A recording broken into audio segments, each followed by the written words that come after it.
Opinion. Stephen Colbert did this to himself. Steve Krakauer is a News Nation contributor and executive producer of The Megyn Kelly Show. He previously worked at CNN, The Blaze, NBC, and Fox News. A rare and consequential moment happened on late-night television last week, which is notable because these sorts of occurrences barely get mentioned in 2025. Fox News host Greg Gutfeld, who previously hosted a late-night show himself before being promoted to prime time in 2023, stopped by NBC's Tonight Show for a lengthy and very funny interview with Jimmy Fallon.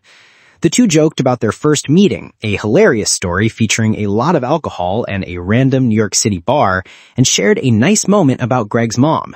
As expected, the Acela media hated it. How dare Jimmy Fallon platform a cable news host who doesn't properly hate Donald Trump? This moment pairs well with what's happening across the crusty old legacy dial on CBS, as Stephen Colbert is currently engaged in a whiny on-air temper tantrum as he milks the final 9 months out of a reported $15 million contract before his network not only cancels his version of The Late Show, but shuts down the franchise entirely. The program reportedly has more than 200 staff and is losing the network more than $40 million per year. It is, by any standard, a failure. It should be no surprise it's going away. But Colbert has used this moment in partnership with his buddies in the corporate press to position himself as the martyr who fought the big bad Trump on behalf of democracy.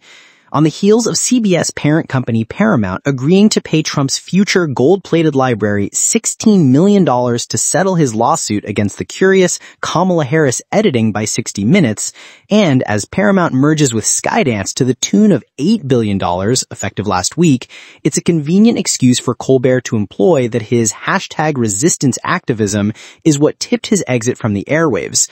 But that ignores the reality. Colbert abandoned the core principle of late-night comedy. While he remained hosting a late-night show, he no longer practiced comedy. Colbert did this to himself. His demise is thanks to a series of self-inflicted wounds. And while some is simply a sign of the times and of changing viewing habits, a greater cause of his cancellation is the way his brain and brand have been poisoned by his obsession with and hatred of the guy who currently occupies the Oval Office once again. It's of course not just his Trump derangement syndrome. Fallon, who shared a laugh with the enemy last week, hasn't gone completely off the ideological deep end, but has seen his ratings crater as well. In fact, Colbert's moment of defiance has earned him a ratings bump, topping Fallon and fellow Trump addict Jimmy Kimmel over on ABC combined last week in total viewers. But while an average of 3 million viewers tuned into Colbert, just 304,000 of those were under the age of 50. So yes, a lot of old people have enjoyed Colbert's performative persecution, but the lack of relevance with the key demographic is another sign of the show's and format's failings. Colbert is hardly alone in the media landscape. CBS News is in turmoil over the Trump blackmail settlement, but like Colbert, no longer prioritizing making people laugh and, notably, making all people laugh, including the millions more people who supported Trump over Kamala in 2024. Many establishment media journalistic mainstays have spent the past 10 years eschewing journalism. The news division in the corporate behemoth shared by Colbert spent the past year finding new ways to embarrass itself, from a shockingly terrible VP debate performance to a Sunday show host who practiced anti-speech activism in the praise of censorship in the service of some general anti-conservative point of view. With each passing meltdown, the Washington Post revolt after owner Bezos blocked a Kamala Harris endorsement, an embarrassing ABC interview that got that network to pay Trump to settle a defamation suit, the mainstream media power structure is being exposed as zombie elites. They once held power and sway, but have been watching it erode because of decisions they made to limit their broad appeal. If your show costs $100 million to make, as Colbert's reportedly does, you have a financial obligation to be large, to reach the widest audience possible.